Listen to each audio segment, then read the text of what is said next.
Thank you, Dolores, and good evening, everyone. As Pro-Vice-Chancellor for Research and Enterprise at Queen's, it's my pleasure to welcome you all to Riddle Hall for the third annual Declan Kelly Teneo Leadership Lecture, hosted by the Chief Executives Club in association with Queen's Management School.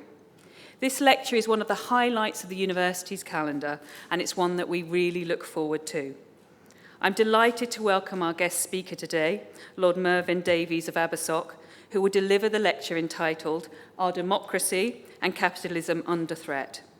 Lord Davies, I know, speak for everyone to give you a very warm welcome and to say thank you very much and how much we are looking forward to listening to your lecture this evening. I'd also like to extend a warm welcome and a special note of thanks to Professor Declan Kelly, CEO and Chairman of Teneo, after whom this lecture series is named. Professor Kelly has travelled over from New York this evening, and along with several of his colleagues from Teneo, New York and Dublin offices, we would like to welcome you all. Thank you for coming. It couldn't be more fitting that we are here today in Riddle Hall, home of the Queen's Management School and the William J. Clinton Leadership Institute.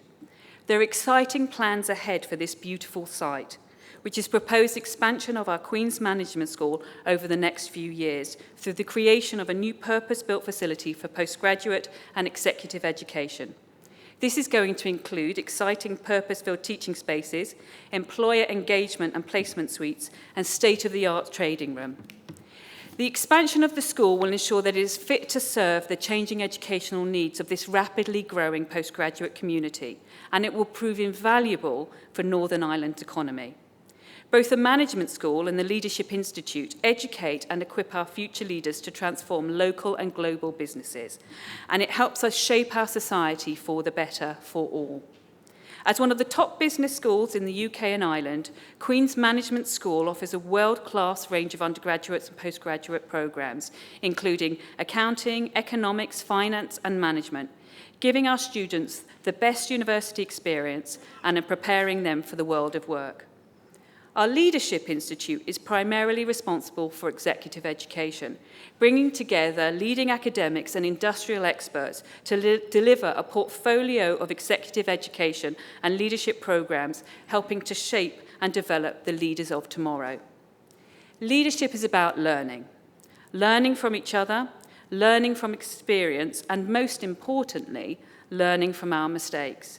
And it's exactly this which we wish to think about in the annual Declan Kelly Teneo Lectureship Series. In a moment, it will be my pleasure to hand over to Professor Declan Kelly, Chairman and CEO of the co-founder of Teneo, who will formally introduce this year's guest lecturer. Professor Kelly is an advisor to several of the world's leading CEOs and corporations and is recognized in particular for his crisis management experience, something that appears to be essential in our current climate.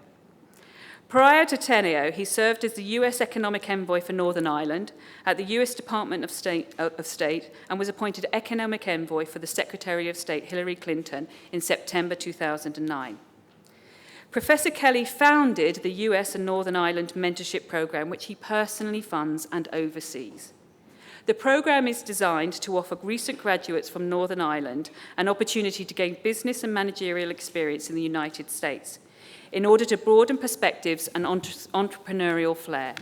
To date, over 100 students, including many from Queen's, have participated in this programme, spending a year in the United States working in some of the world-leading companies.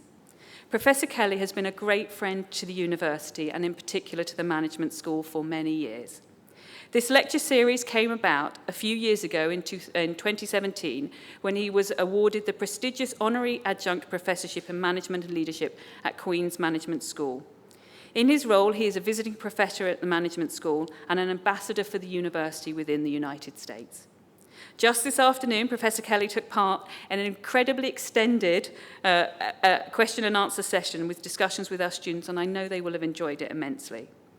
This type of interaction and access to world-leading CEOs and senior figures in our global organisations inspires our students to become leaders of the future.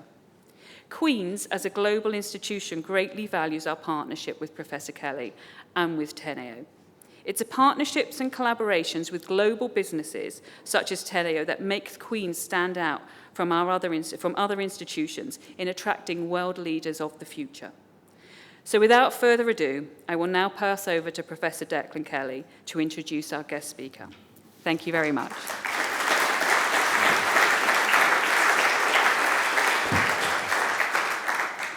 Thank you, Professor Flynn. Good evening, everybody. It's great to be back in Belfast, great to be back in Northern Ireland. This place is second home for me for all the reasons that I hope are obvious. I see so many familiar faces out there, and I thank you for coming out this evening to listen to what we have to say. I want to thank, in addition to Professor Flynn, Professor Nola Hewitt-Dundas, my friend who runs the Queen's Management School and does such an amazing job, the Chief Executives Club at Queen's, Dolores and Robbie and the Public Engagement team, and all of the wonderful people at this university who've done such a great job to make this evening happen, but all the other events that happen here as well. Every time I walk through the doors of this university, the hair stands in the back of my neck because I have so many memories of various different things that we've done here over the years and various different meetings that we've had, some of them more interesting than others, especially during my tenure as an envoy, but always at the heart of everything that was going on and is going on in this amazing part of the world that I love so deeply.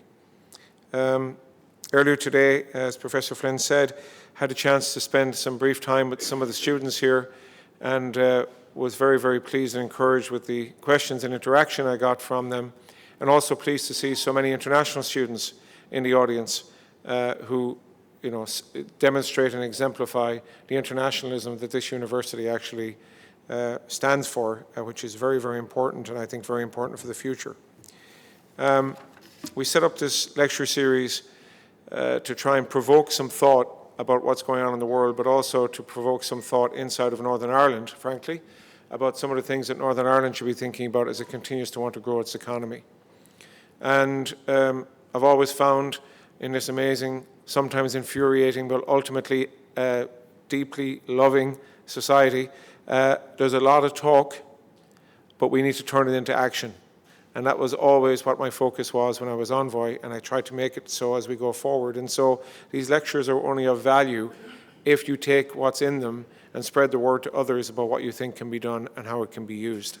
I happen to believe, and we talked about this a moment ago, that the business school, the management school at Queen's is a perfect tip of the spear for the Northern Ireland story writ large because of the quality of the teaching, the quality of the students, the quality of the interaction with the business community, but also it demonstrates the potential for Northern Ireland as an engine of growth for itself, frankly, because we've gotten through a period in history where Northern Ireland now needs to help itself. And I think with all of the other political machinations going on around us, which Lord Davies will talk about in a moment, it's never been more important that Northern Ireland grabs itself by the scruff of the neck and helps itself to make these things happen, because otherwise, frankly, it may not. And so this school plays a critical role in making this happen, and please never underestimate that. So the topic that we're going to talk about tonight, Mervyn's going to talk about, are democracy and capitalism under threat. Not long ago, a question like that may have seemed fantastical, far-fetched, something for a salon discussion or a beer at Robinson's or the Crown, but not a potential reality for our businesses or our society here in the West. I think one only needs to review the events of the last week alone in London or in Washington to grasp the urgency and relevance of this topic today. When I was here a year ago with Ursula Burns, this wasn't something that we'd even contemplate talking about. A year later, we're really not talking about anything else. So it goes to what I talked about in the first lecture I gave here, which is the speed of change and the rapidity of change in the world at large. And my God, are we seeing that now? And that's why we've built Teneo to be the company it is today. 800 people, 20 countries, 1,600 clients, most of the Fortune 100 CEOs and most of the Fortune 500. And all of these CEOs are grappling with, what the hell do I do now? Especially in what's going on in this world today. So there's so much madness out there, I can't even begin to tell you where it begins and where it ends. That's not to scare you, but to tell you that I think that's going to be our new normal. Tonight we have somebody who knows more about that than I, and knows more about that than anyone I've frankly ever worked with or met before. His career is simply astonishing, and it's probably only in its beginning of its second half, if I know him. And I know at many of these events, everyone gets up and says nice things about everybody else. This is one of those rare occasions where I actually mean it, and it actually happens to be true. So, Lord Mervyn Davies of Abersock, or Mervyn, as he likes to be known, is one of the most successful businessmen that the United Kingdom has ever known or seen. He also is one of the most successful entrepreneurs in his second act life, which I'll talk about in a moment. Also has been involved in politics for a very long time, which is where he and I originally met, and is also a tremendous philanthropist. He is not only a member of the House of Lords, he's the chairman of Corsair Capital, which is one of the most important private equity firms in the world. He is the chairman of Jack Wills, the fashion retailer. He is the vice chairman of Diageo, a small drinks company you might have heard of. He is a director and chairman of several other private companies. He just became the chairman of Wimbledon Tennis Club. He's on the board of World Rugby. He used to be a director of Tottenham Hotspur Football Club. I mean, nobody's perfect. So, the number of companies that he has been involved in is literally endless. He also served as Minister for Trade, Investment, Small Business and Infrastructure under Prime Minister Gordon Brown. So he and I worked closely together when I was in government and he was in government. He also was the chairman of Standard Chartered Bank from 2006 to 2010 and group CEO of Standard Chartered from 2001 to 2006. He knows more about Hong Kong than most people have ever thought they've read. He's forgotten more, frankly. So he'll have an interesting insight on that, I'm sure, tonight. In addition to that, he is a proud Welshman. He loves sport of all kinds. Leaves me messages infuriatingly in the middle of the night, usually in Welsh, so that I don't understand them, and Google will not translate them because Google has not yet reached Wales. But more than anything else, also in addition to all of that, he's done a tremendous amount of things in society that are important. He was chairman of the Royal Academy of the Arts, raised a huge amount of money for the extension of that amazing institution at Burlington Gardens. He was the person who led the campaign for the Garden Bridge in London, which was a huge campaign that was supported by so many. And he also is a person who has raised a tremendous amount of money for other charities that people don't even know about. He was also selected by the UK government to be the person who spearheaded the effort to document first and improve second the number of women who would be in executive positions, board positions and leadership positions in the UK, which was then known as the Davis Review, which was a landmark moment in evaluating and putting forward better ways of making sure that we increase the number of women on boards, which of course we all know is very important. So with that, there's a lot more I could say, but I think you'll all have read his bio by now if you're here. He is an amazing speaker, a great, great friend, and I'm so grateful to him for coming here tonight because he is a really, really busy guy. Please welcome Lord Mervyn Davies.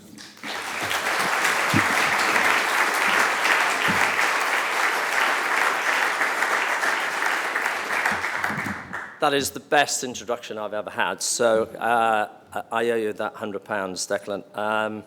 Can I just say that one of the most embarrassing moments that I had in government was in Algeria, of all places, where I was sent for some delicate trade and business negotiations, and I was asked to give a speech. And they basically hadn't sent the instruction in advance to say that the minister was only 5'5" tall. The lectern was 5'6". So I gave a speech that was meant to get a laugh, actually. It's going to be a tough audience. I gave a speech, nobody heard me. With names like Declan Kelly and Mervyn Davies, obviously there's no doubting our Irish and Welsh origin. Let me say, Declan, you're an entrepreneur. I'm not going to go list your talent base, but you're an entrepreneur friend and a hugely successful businessman, so thank you. Being introduced by him is nearly as good as Wales winning the World Cup, which is going to happen on November the 2nd. I know because I will be there. In case this is being videoed, I've just signed an agreement that anything I say will be recorded and held against me. So I'm going to have to change my speech as I go along. If you don't understand a word I say this evening, I apologize. It's only because I didn't speak English until I was 7 years of age. I only spoke Welsh. And in those days magical days of Welshness, the thought that I would move to London or let alone Hong Kong or Singapore or New York or be in the House of Lords obviously was, beyond comprehension. I can't remember my first visit to London. I was probably 12 or 13. And certainly my first overseas trip, which probably I regarded as London at that stage, was when I was 13. Going overseas to me in those days meant going to Chester. And there are many of my relatives who, and by the way, my son is here this evening, Tom, so give him a round of applause. Because I know when I'm finished, he said, "Dad, that wasn't very good." There are many of my relatives who I think have, just have never left Wales, so, and how lucky they are. When I started work in Liverpool, there were certainly no mobiles. And there were punch cards. One or two of you will remember that. There were no PCs and certainly no internet or social media. You had a job for life. And you had a pension which was virtually guaranteed, and you dreamt of retiring at 50.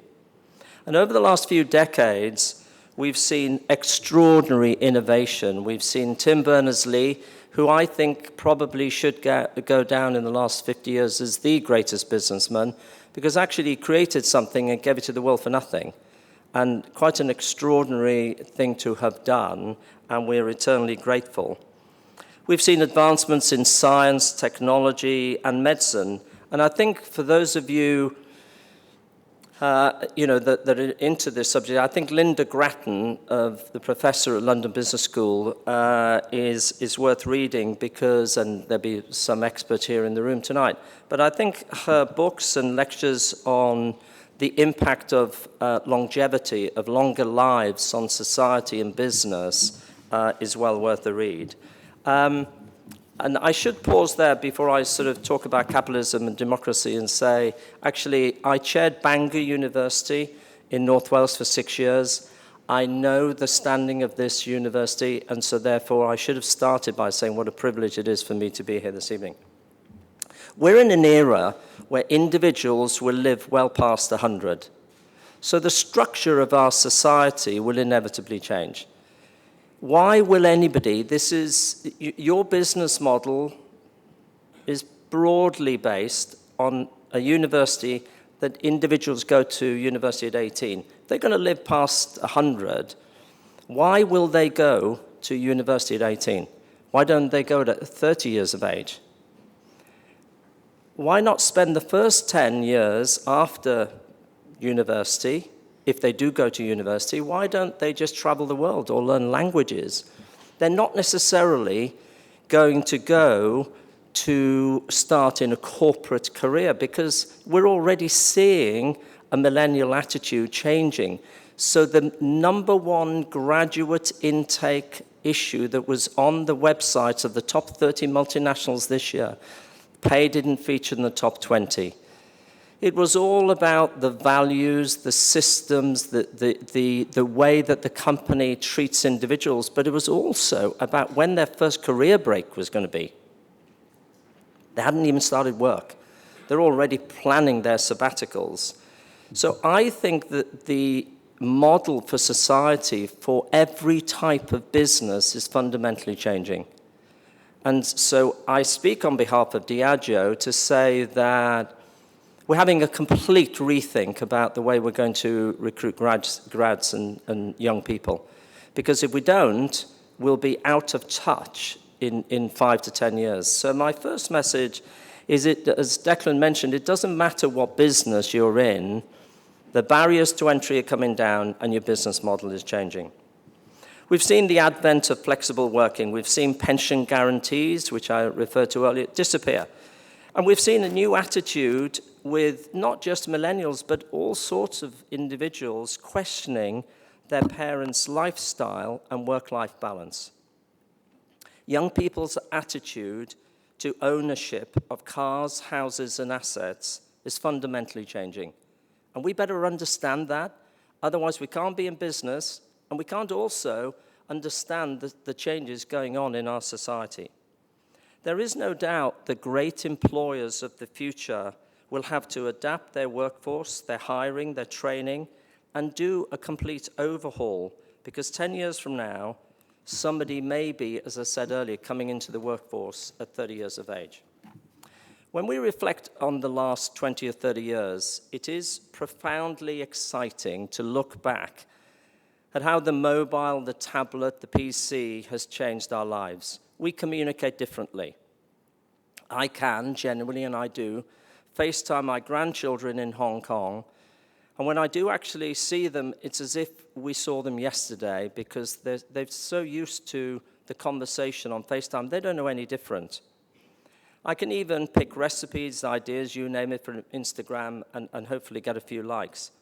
But in an era of total transparency, we can see across the world what everybody is doing, where bad behavior is now exposed, where look-backs are now very much in every industry exposing stuff that was going on. Some knew, but they didn't tell us.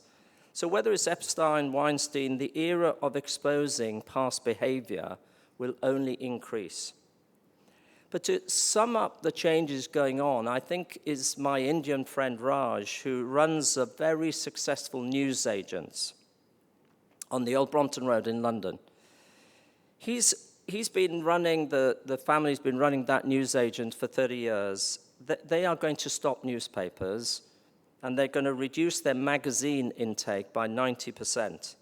What they're going to concentrate on, as its tiny newsagent, is basically Deliveroo, which is a delivery service of alcohol and snacks, which is bigger than his 25-year-old newsagent's business, and it's only been going 6 months. So it doesn't matter whether you're the newsagent or whether you're in university or whether you're Diageo. I think, as Declan mentioned, the pace of change is very, very fundamental. The last 20 or 30 years, with one or two exceptions, have seen hundreds of millions of people move out of poverty in China and India, and we had, as a family, the great benefit of living in Asia for nearly a decade. But sadly, as economies have flourished, as the rich have got richer, the inequalities in our society, in an age of transparency, have become more and more visible. I think the best example is, and I don't want to trigger all sorts of unexpected consequences, so I'll temper my words carefully, but is my beloved Hong Kong. As I say, my family and I lived there in the 90s.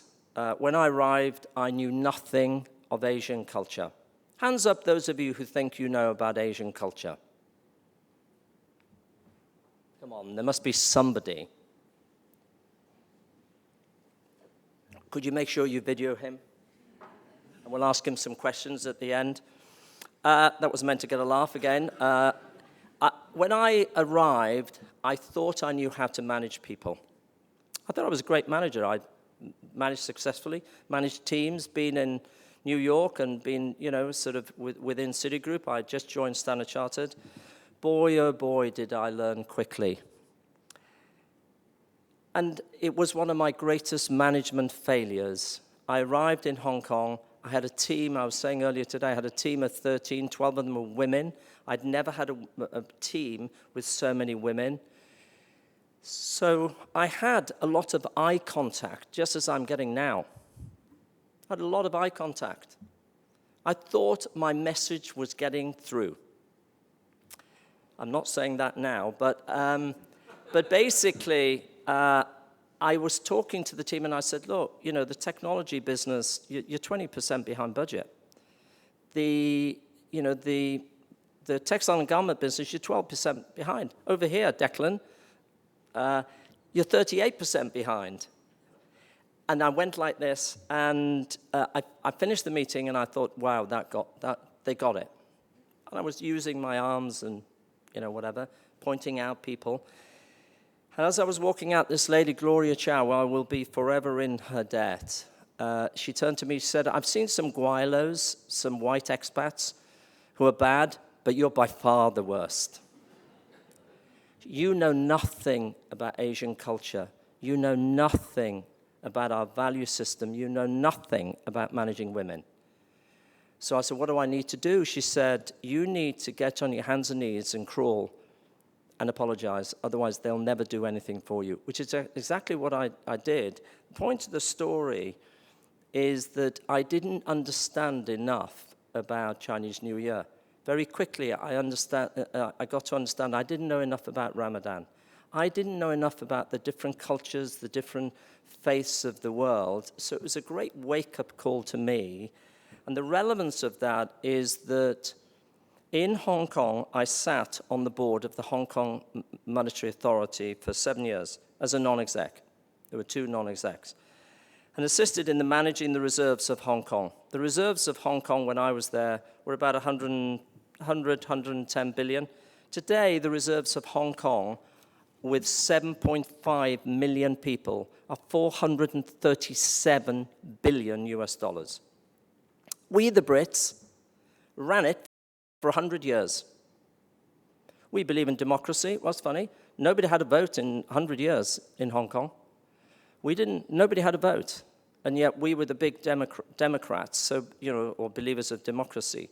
So nobody had a vote, and yet when handing it over to the Chinese, we felt duty-bound to say to them, you have to have a vote. And now 1,200 people have a vote. It was a huge mistake. But here we are in Hong Kong today, and the reason I picked on Hong Kong, because it's in the news, population, as I say, of 7.5 million people, huge reserves, and yet, how could we today, in such a sophisticated place, have 1.37 million people living below the poverty line? How could we? They're struggling to survive in one of the most expensive cities in the world on as little as $500 US a month. A fifth of the Hong Kong population, it would, by our terms, be destitute. Whilst even with government intervention, 17.5% of the city's children are classified as living in poverty. How can it be right that the minimum wage was increased from Hong Kong dollars, $32.50 to roughly $35? And then, if you switch countries, you then can switch and use some of the words and examples to the UK. So much of the Brexit debate, and I'm not going to be too political this evening, was obviously around immigration, but it was also about inequality. It was dissatisfaction with the current system. The difference nowadays is that when you see disparity, when you see bad behavior, whether it's on Twitter or Facebook, Instagram or social media, you can voice your opinion and you can get heard. And therefore, populism is on the rise. It's really profound that austerity hit in the UK the very individuals that could least afford it.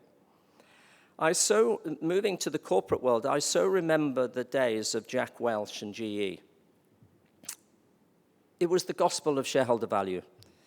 But suddenly, and we've seen, and Declan is more expert on this than me, the American establishment is now questioning the capitalist model. We've recently had the Business Roundtable led by Jamie Dimon, the head of JP Morgan, making statements on what is the purpose of a corporation.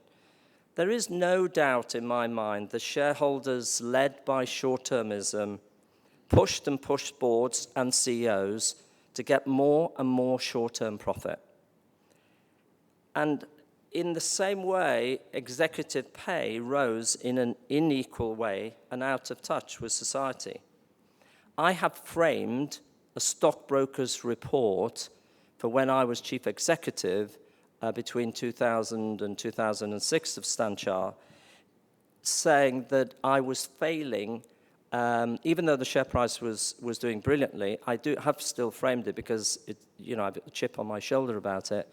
That didn't even get a laugh. But But basically, because it said I needed to perform to the same standard as Northern Rock and Royal Bank of Scotland. Why is Davis not the same as Fred Goodwin?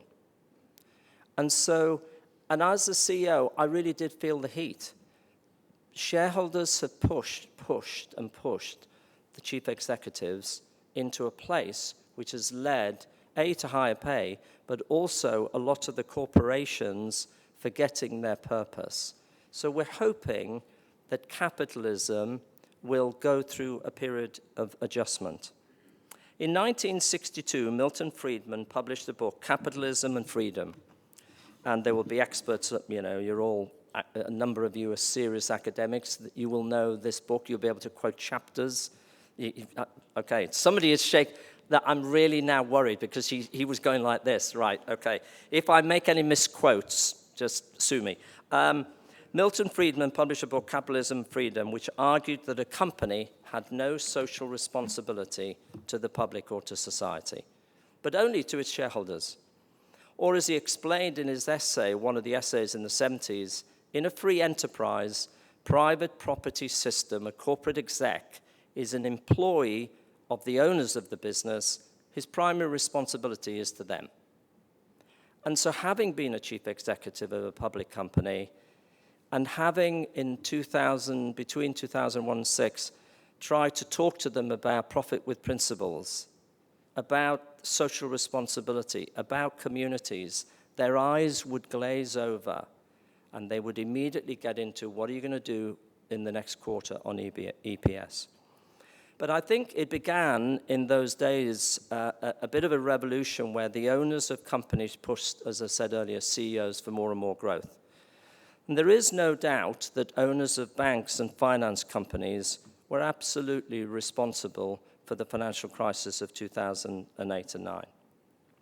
But as American Marty Lipton says at the age of 88 today, if we don't act now, I don't think capitalism will be around in the next 50 years. There is no doubt that in 2008, the financial crisis did undermine the faith in the idea of unfettered markets. And as Gillian Tett said in an FT article recently, companies and investors are now starting to realize that environmental risk could have a major impact on their operations and portfolios. But I think another issue about 2008-9, and I'm not majoring on that, is that it unleashed, people are already leaving, it unleashed a popular anger against America's corporate and political elite. Most executives assumed, if they're honest, that this anger would die away when the recession ended. Actually, the reverse occurred. I think resentment has grown, and some of the anger was inevitably focused on immigration and globalization, and it was stoked by the politicians, such as Donald Trump and Nigel Farage in the UK. So I think that there is today no doubt that the agenda is changing, that in ESG, environmental, social, and governance goals will now be a key driver in the corporate world. It's very, very early days. But the signs are that there is a mood swing change, and events such as Hong Kong and issues such as Brexit, when you put it all together, it hopefully will change attitudes towards inequality, but also the capitalist model. Let me move a little bit on to the issue of inequality. We're now in this difficult period, and I'm not being political, where capitalism hasn't served everybody well, and hence there's now a real danger, which some of you may want, that we swing massively to the left. And those left-wing politicians, I would include Jeremy Corbyn, if he's watching, as one of them, they will want to give 10% of the corporates away for nothing to the people. and undoubtedly nationalize whole parts of society or corporate world. And there's no doubt that Elizabeth Warren is pushing for a pro-worker corporate overhaul. So I think that what we need to do now, we do need to improve, we do need to bring more balance, but we have to be very, very careful that we don't lurch vastly to the left. I think the other issue that is affecting business dramatically and very quickly is climate change and the environment. And hands up those of you that feel that you haven't quite done enough on the issue of climate change in the last 5 years.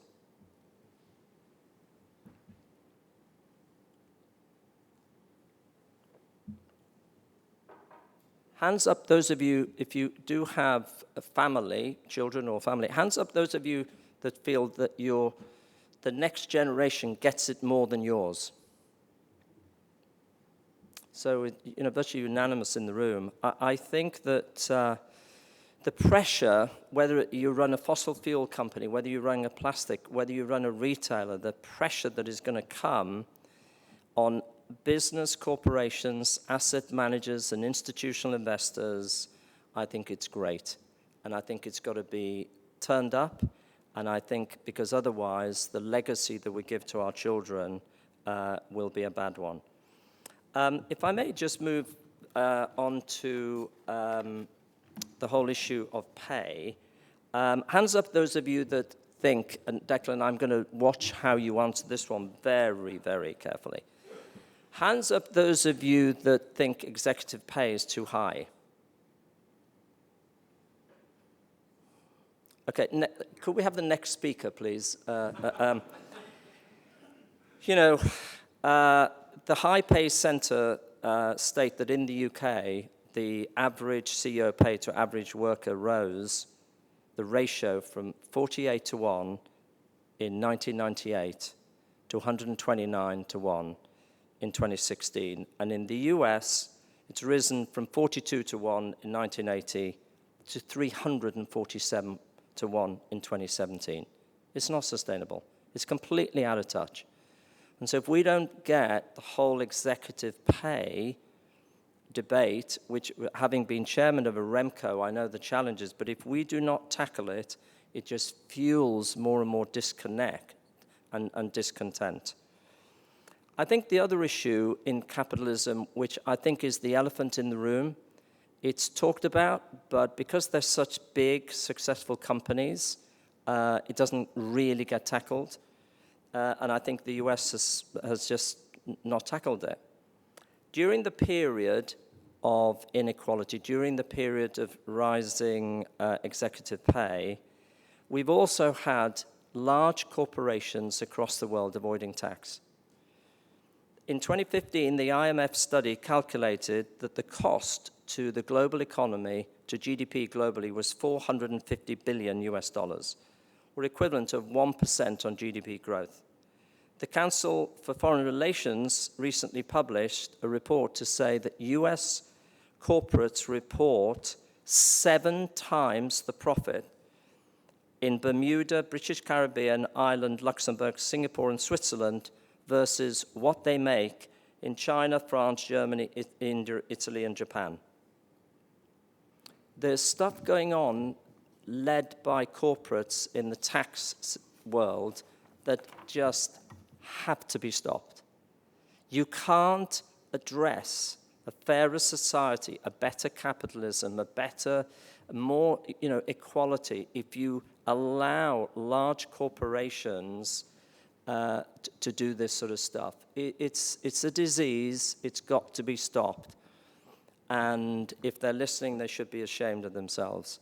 I think the other issue, sort of jumping around a little bit, is that, and I did touch on this before, austerity went too far, and those that couldn't afford a good lifestyle literally were hit in so many, many countries. I think capitalism reigns, but if I was summarizing, it's in trouble. It's an economic system spanning the world. You have the Swedish style, you have the Chinese style, you have the American style. But there is no doubt that if we collectively don't address some of the big failings over the next I would argue 5 years, it's not a longer period than that, the social unrest around inequality and the inefficiency of the system will grow and grow. I think that it's very possible that issues and disturbances like we've had in Hong Kong will spread through the world because people are unhappy with their lot. And, if I may just again refer to Hong Kong, I find it extraordinary that a government, which I have huge respect for Carrie Lam, but the government was proposing the new housing would be 200 square feet. And a 200 square foot apartment would be, for a family, would cost you $500,000 US. And you can only get a 50% mortgage on that through the HKMA. So you've got to find $250,000 US. Well, how many people who, on those sort of wages that I referred to earlier, can do that? So, I would argue, and I'm not going to, because we are being videoed, go into a huge amount of detail about the UK, but I mean, there's so much inequality in the regions in the UK, we also have to fix that. So I look at the problems of the world today, the politics of the US.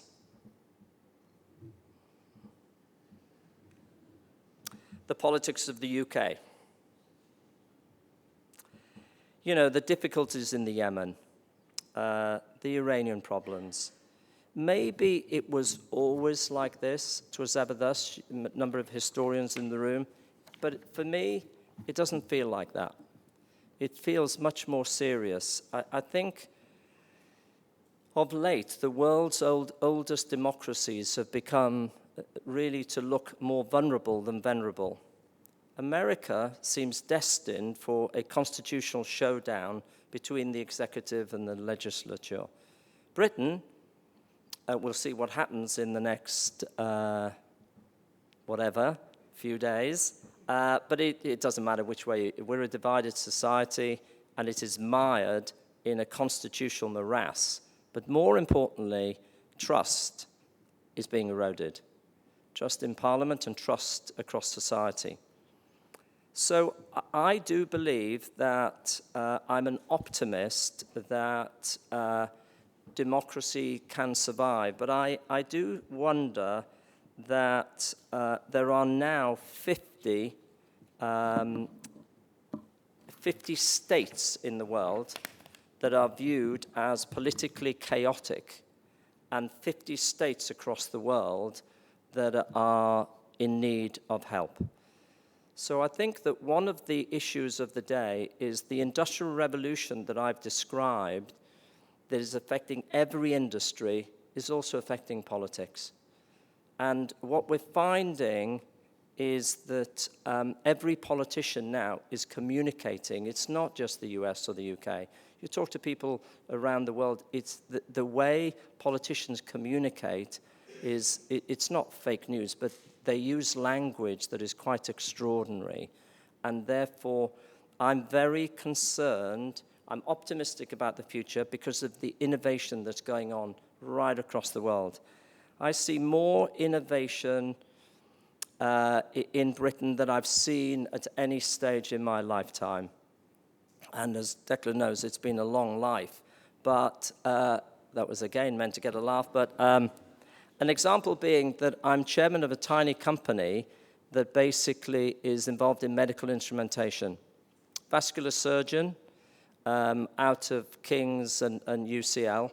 Got together whilst he was working with a cloud computing guy, expert, Graham Penny, and they started this company from scratch 3 years ago to look at 3D imaging and to really change vascular surgery and the way in which live operations are done. And we've moved into spinal and cardiac. And now the company, Touchwood, is worth quite a lot of money. But the innovation that's gone on as I said, in medicine, it's right across the board, it's quite extraordinary. So I think we're in an age of extraordinary excitement about innovation, but the fabric, the structure of democracy, the way in which our politicians communicate, the way in which people vote is a challenge. In politics, and I did 2 years on the dark side, if trust disappears, what happens is politics becomes poisonous. And now we're in that position in so many countries. So as we vote for a general election in a democracy, I think we're going to have to change the system where you don't just vote for a party, but you will vote on issues. We don't want to go to the Swiss system of referendums, and boy, oh boy, Britain needs to get better at referendums. But the Swiss system, if you study it, does have a lot of benefit where individuals have to vote, and they have to vote on individual issues.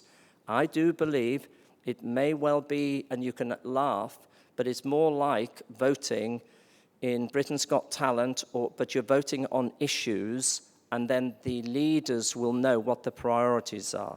So I do believe that in the decades to come, people will vote on issues as much as they will on political parties. And the reason for that is, I think the two-party system is dead. It's dead. I think it's a problem for America, but they won't admit it. It certainly doesn't work in the UK. And so I think that if you talk to all the political leaders now, they absolutely accept it. But because they're in a tribe, they can't admit to it. Final few comments before you fall asleep. Declan recently held a get-together with a Global Citizen organization.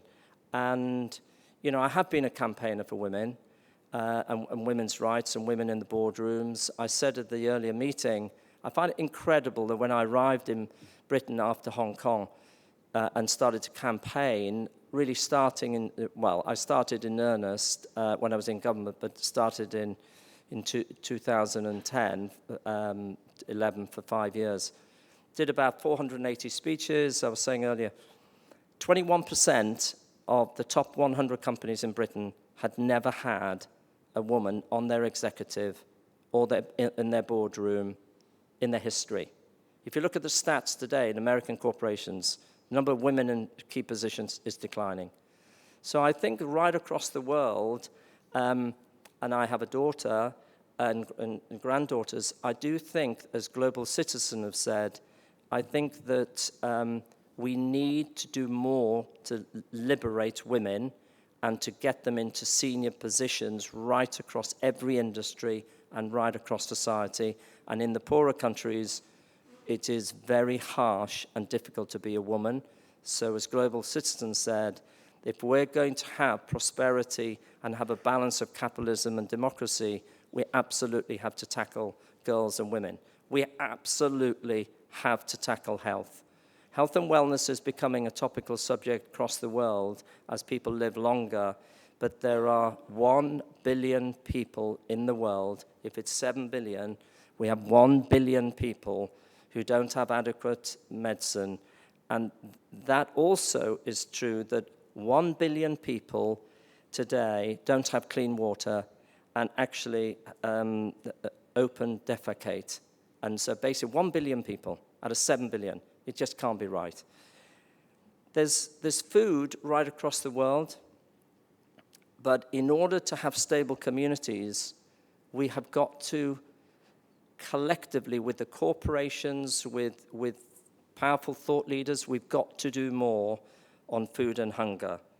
And my final comment really is around the planet and the environment.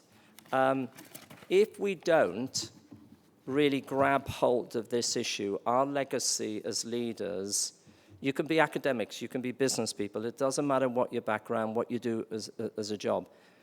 You've let your children and the next generation down if you don't grab hold of this issue. So my summary is, in an exciting era of innovation, disruption, I do believe we're at the beginning of an industrial revolution.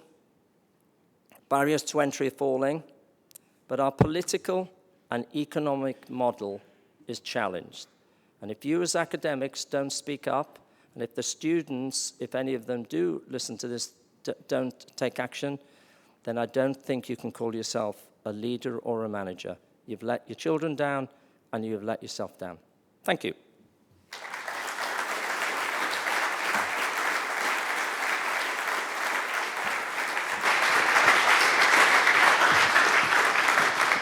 Good news is nobody died. I'm sure you'll agree with me that that has been a really inspiring and thought-provoking lecture. You are right. We have a whole mix of people in the room. We have historians, we have economists, we have bankers, we have corporates, we have people from public sector. So I am confident there's going to be no shortage of questions for you. We have about 15 minutes for questions and answers. So I'm going to open up the floor. If you'd like to put your hand up if you've got a question, and there will be a mic that comes to you. Dolores will bring it to you. Perhaps you'd be kind enough to introduce yourself and then present your question. Okay, so we'll start at the back.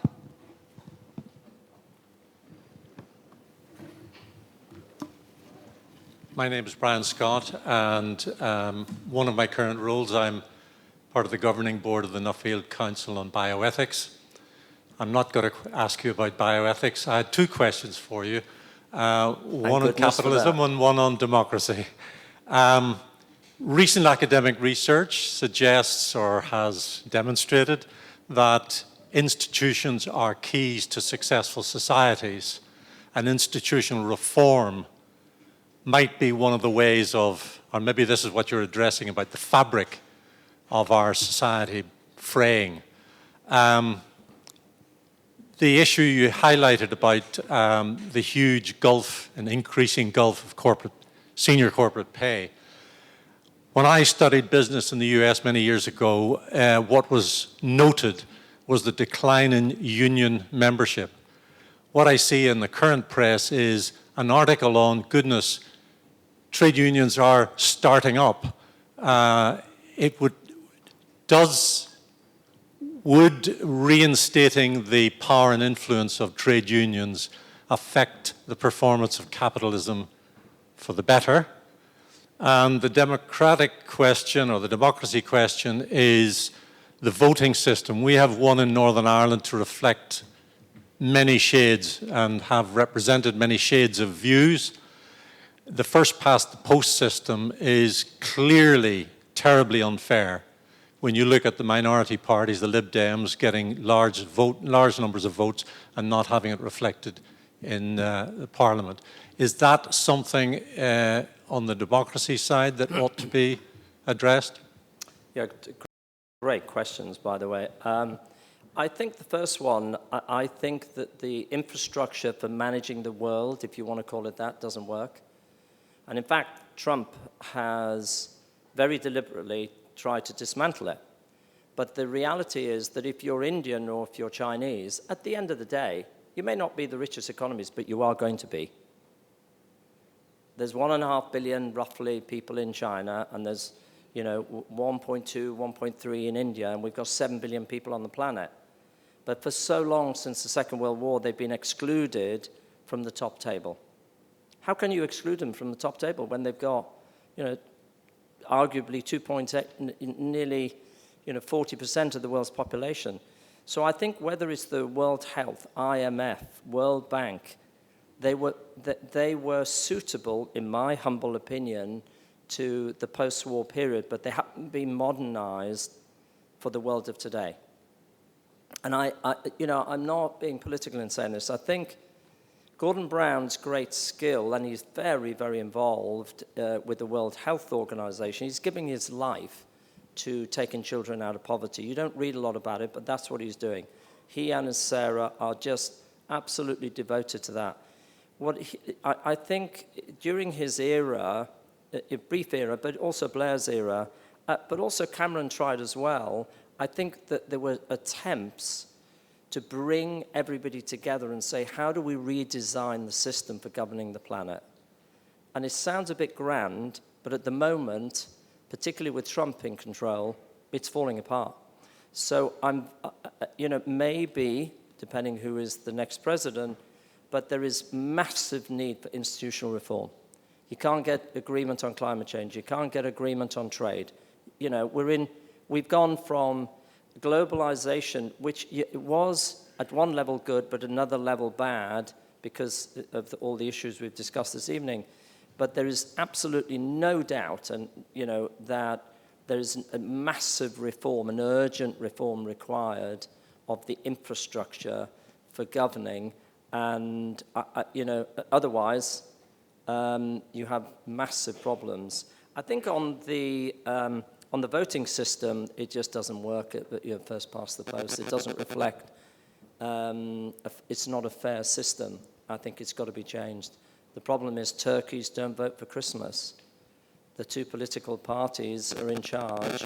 I have a feeling that that's going to change in Britain. I think it's going to change because I think, depending what happens in the next couple of weeks, I think the mood, it's funny, I think we've got an extreme right and an extreme left. I don't think that's where the population, I think the population's not in the extreme right and extreme left. I genuinely believe they're centre left, which is where I am. I'm a crossbencher. I voted Tory, I voted Labour. I want to be in the middle, and I think that's where society is. But at the moment, the political voting system in Britain and in America, you call it a democracy, it's about money. If you don't have money, you can't become president. True? So I really think that on the global issue, going back to that, I think urgent attention, and it needs a leader to take a huge personal risk, but it's going to have to be one of the big ones. And at the moment, none of them are willing to do it. We have two questions here at the front.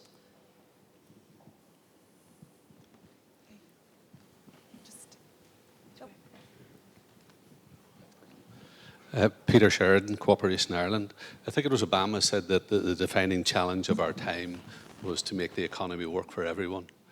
And yet, that if you're born poor, your life cycle is likely to be an average of 9 years shorter than other people in it.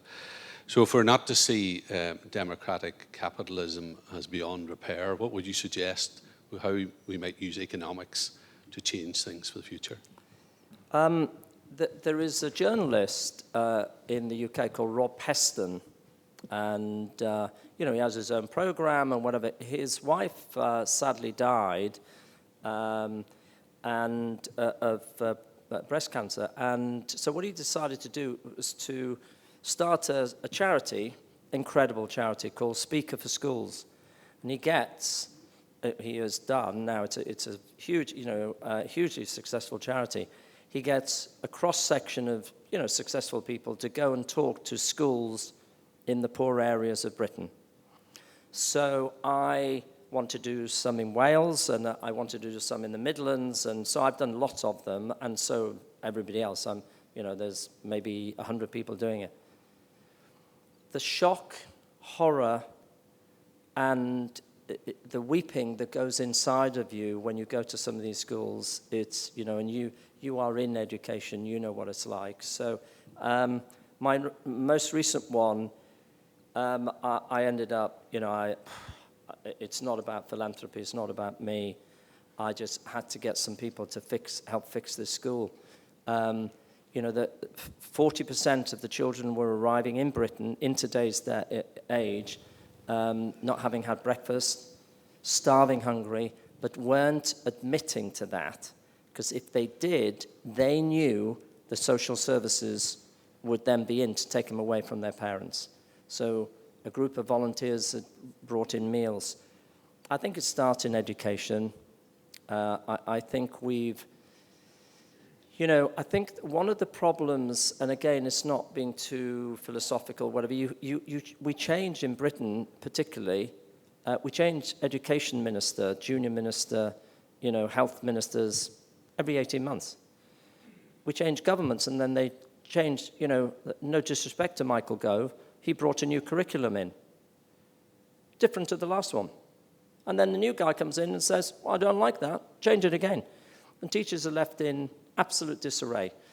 But it's right across the board. The standards of education in some of the poorer areas are declining rapidly, in my humble opinion.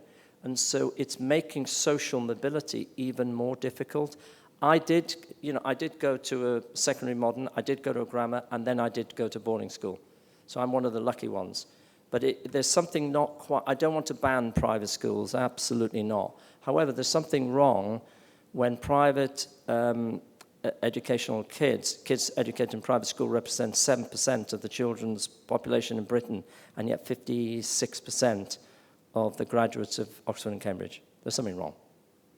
So I think social mobility in Britain, I think we've got to do a grassroots review. I do think that I have become a believer, not in the States, but in Britain, I have become a believer in doing a big public review of things where you take 5 or 6 subjects and you get big independent reviews and then you make it public to everybody. Because if we did one on social mobility and childcare in Britain, I think that it would really cause change.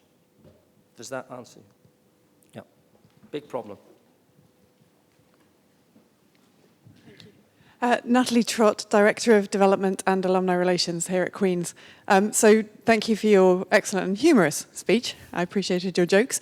Can I just say, could you give her a vote of thanks?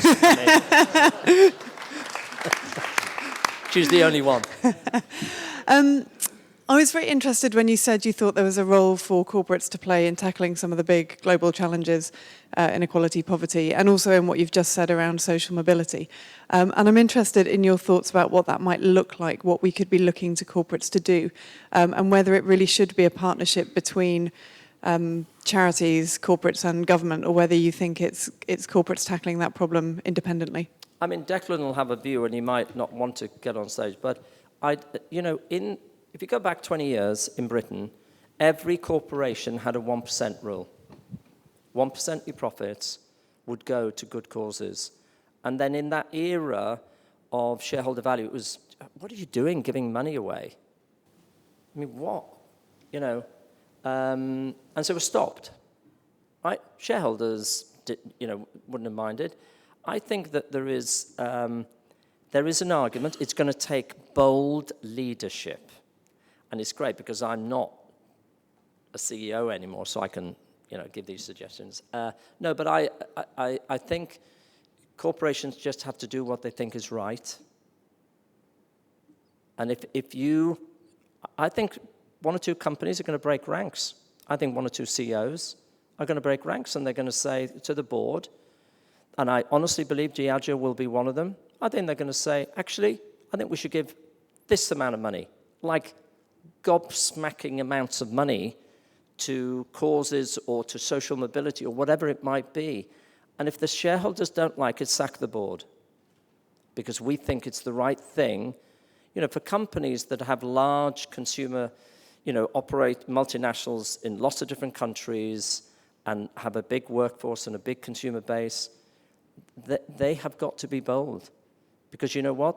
If they're not bold and if they aren't the good corporate citizens and if they don't do the right thing, the workforce are not going to, that young generation's not going to work for them.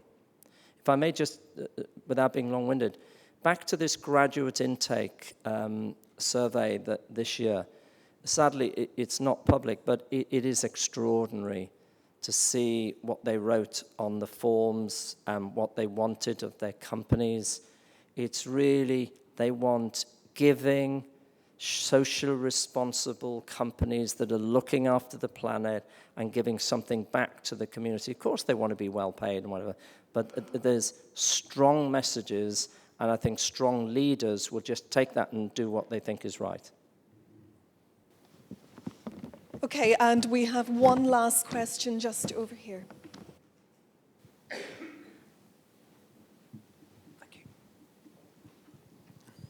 Paul McGarity, Octave Digital. Firstly, thanks for a fantastic presentation. I wanted to ask you about the role of automation, robotics, and artificial intelligence on capitalism and democracy? Where do you think it will all go? You know, I've been mentoring, I think Declan's met him, I've been mentoring a guy who started a business with his mum in a garage in LA. And it's an artificial intelligence company, and it's involved in healthcare. So HCA, big health company, have invested in it. It's involved in financial services, Goldman Sachs, Credit Suisse, everybody's invested in it. It's private. And I had dinner with him and his wife, my wife and I, on Sunday night. And my wife was quizzing him this, you know, I wouldn't have had an answer to your question, but my wife asked this guy, so I'm now going to give you what he told me. I think that if you look at it, you've got to look at it in a wider context of people having more leisure time, of having lots of different careers, of living longer, and having different types of jobs. So I think that in manufacturing and in certain back office functions, it's going to decimate the workforce. And the same with driverless cars, which obviously we were all predicting all the lorry drivers, 30 million lorry drivers in America would go. But, you know, I think that we can't stop the technology. It's going to have a profound impact on automation, on manufacturing, and there are more experts here than me, but I think it will restructure the job market profoundly.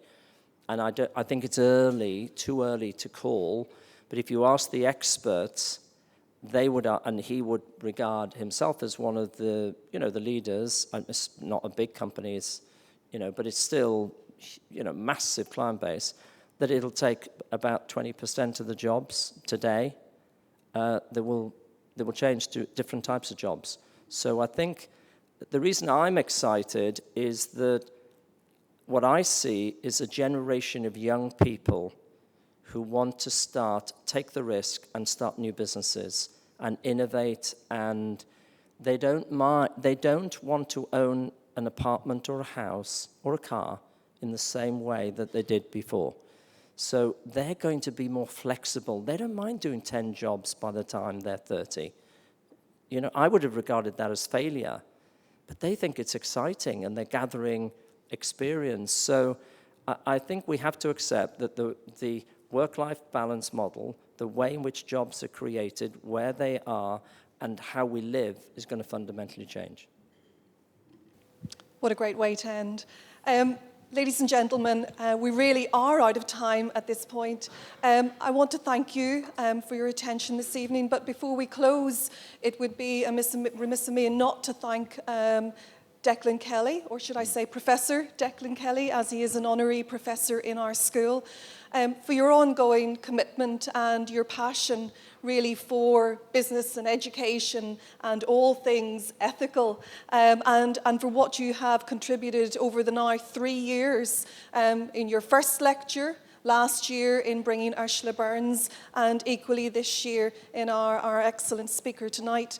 So I want to thank you for that, but equally I want to thank you for the challenge that you laid out earlier this evening when we met, and equally in your opening remarks, that we in Northern Ireland have to help Northern Ireland to help itself. And that is no better a time than now, with the pace of change that we're experiencing as reflected in our lecture tonight. That really is a critical point in our development journey. So thank you for your ongoing support. What can I say? An excellent lecture. They say speech giving is an art form, and I think you've certainly demonstrated tonight that you have that art in abundance. I think you've been incredibly frank with your comments and your perceptions and your understanding and articulation of world events. I think it's been very insightful for us, and you've been incredibly succinct to cover so much ground in such a very small space of time. So thank you very much, Lord Davis, for what you have contributed tonight and for stimulating the debate. You know, before you give a round of applause, As I said right at the start, I did 6 years chairing Bangor University, and I think that so when Declan invited me, I did think it was a great privilege to be here, and it is genuinely my privilege. But let me say, reinforce the thank you to Declan. He's a wonderful entrepreneur, a great man, and I would like to thank him for inviting me.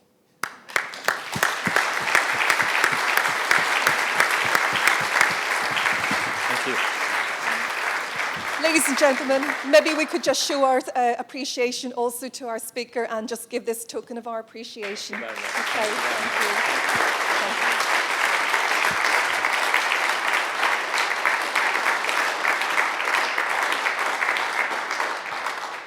Finally, to all of you, a lecture like this wouldn't be as good and as effective unless you participated.